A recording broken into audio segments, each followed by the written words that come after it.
Welcome back, you brave business owner, to the Basic Bee podcast. I'm your host, Brittany Herzberg, the SEO strategist you can count on to show you exactly how SEO can easily bring in new leads without chasing people around the gram.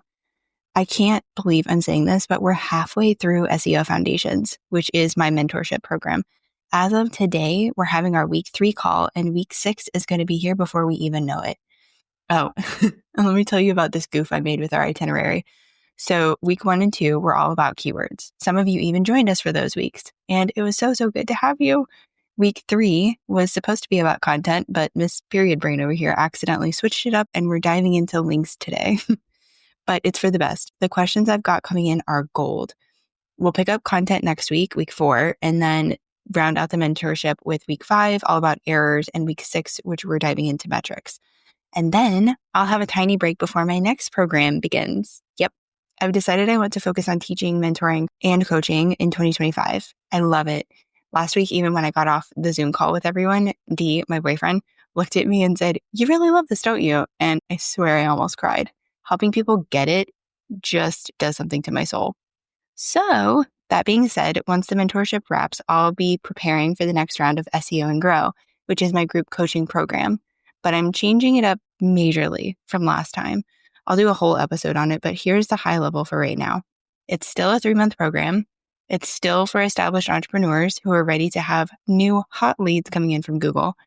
But I've reimagined it to be a one-to-one support meets done for you meets group coaching. And I'm restructuring it in this way. Phase 1 is going to be all about understanding SEO, so you have a clear overview of how SEO works, what the words even mean, and what you need to do for SEO to support you. Then we'll move into phase 2, which is where most of our time is going to actually be spent implementing SEO. So you have my support and guidance, my eyes on your work, and I know that you're actually plugging in an SEO strategy that will support you. You've heard me talk about it, but how exactly does social proof support SEO? Well, your clients are kind of freaking brilliant because when they share what it's like to work with you or what they were able to achieve or accomplish with your help, they use words that other people are searching for. For real, they'll say things like, "I walk away with practical tips to apply SEO to my own business," or "All online business owners need to know about your SEO course," or "Brittany helps me understand SEO in a real and tangible way." You know what's coming next, right? I need your help to get the Basic Bee podcast reaching more of the right ear holes. When you follow, rate, review, and share the show, that helps me help more entrepreneurs discover and lean into the magic of SEO.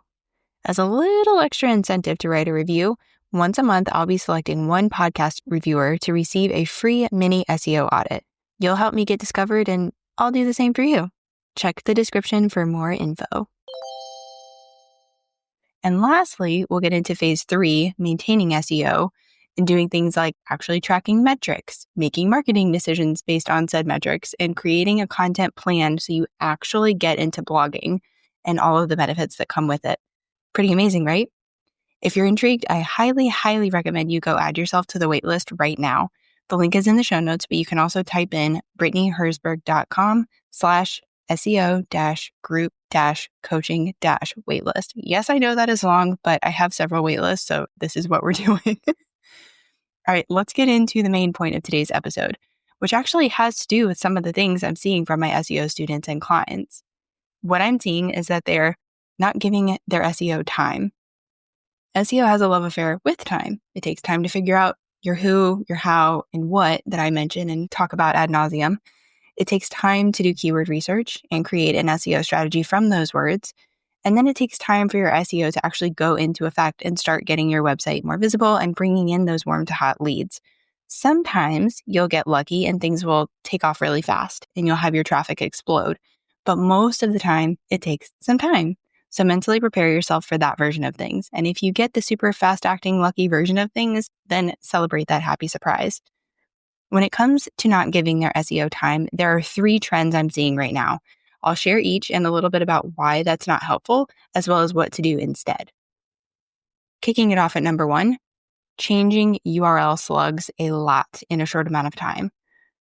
What this does is it confuses the robots. This is especially not a good thing to do if you have given these links to your website or a blog post or your services page to other people.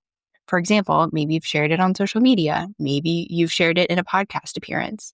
So what to do instead? I often will advise my clients to leave their quote unquote old URL slugs alone and not change them. Mind you, I'm all up in their website's business, so I'm weighing a lot of the factors before coming to that conclusion. So this might not be the best option for you. If you do decide to change your URL slug, do it once, do it thoughtfully, and then make sure you do something called a 301 redirect. And if you aren't sure how to do that or what that even is, go to Google and you're going to type in 301 redirect for, this is where you fill in the blank. You're going to say whatever your website host is. So that could be Kajabi, Squarespace, WordPress, you name it. Thing 2, getting restless that SEO isn't working when they're actually not doing anything to help it along. Things like fixing errors, building backlinks, or creating content, aka blogs. What this does is provides a negative user experience for anyone coming to your site. It also doesn't make Google or other search engines want to show your website in search results. What to do instead? Google wants to know that there's a party happening on your site. The easiest thing you can do is blog at least once a month. You can kick that up to once a week if you have the time and space and support and desire to do so. I have a lot of clients and students that talk about this. If you're someone who's adamant that you do not want to blog, think about other things you can do on your website, like finding and fixing SEO errors. Those could be things like broken links, or updating SEO titles or meta descriptions. It could even be for a services page or your homepage or maybe a blog post. Just remember that after making any changes, to do something called resubmit those page to Google Search Console for indexing. It's really simple and you can Google that as well. And I might even have a tutorial I can share. If I do, I'll link it below.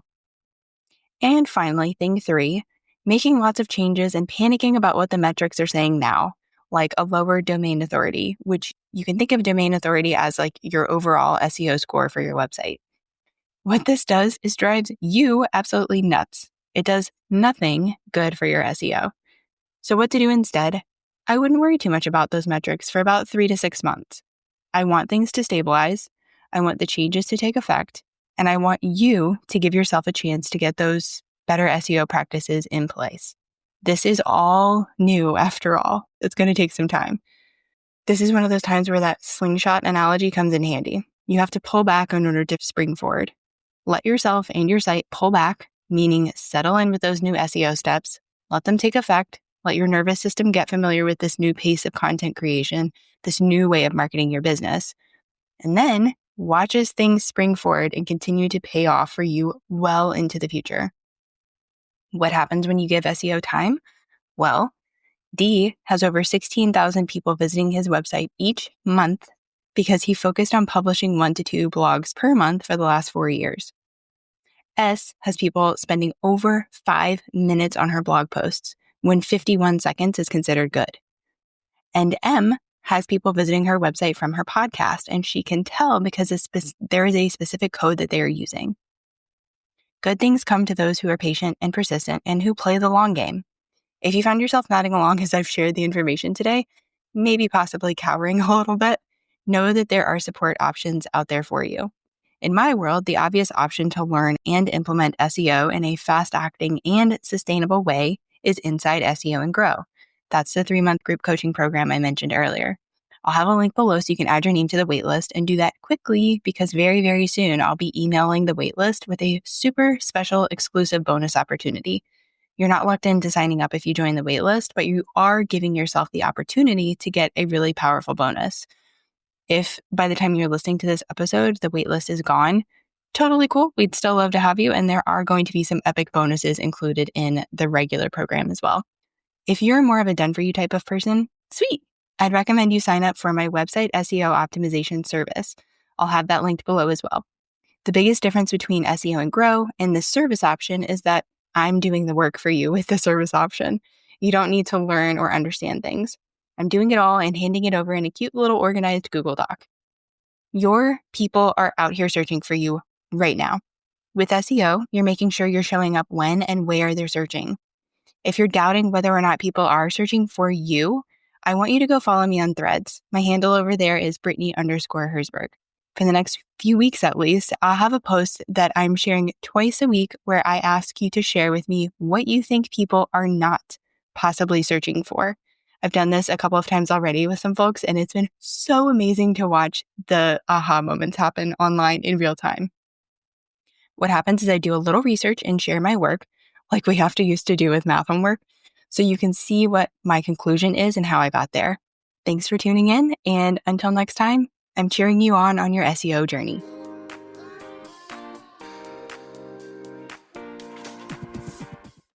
Hey, fellow podcaster, I see you out here wanting to do more with SEO, but not even knowing where to begin or what to do. Oh, and yeah, there are loads of episodes you should be blogging about, but like, how? I saw so many conversations just like this happening around me, and one day I just thought, I'm a podcaster, I'm an SEO show notes writer, I should make a resource. So I did, and now you can grab the SEO podcast show note and blog post templates. You get everything you need to go from podcast idea to SEO optimized podcast show note to SEOified blog post, which means you've got 2 long-form content pieces out here marketing for you 24/7. I even included video training so you know exactly what goes where and how to incorporate SEO for your podcast ASAP. Click the link in the show notes and grab your templates today.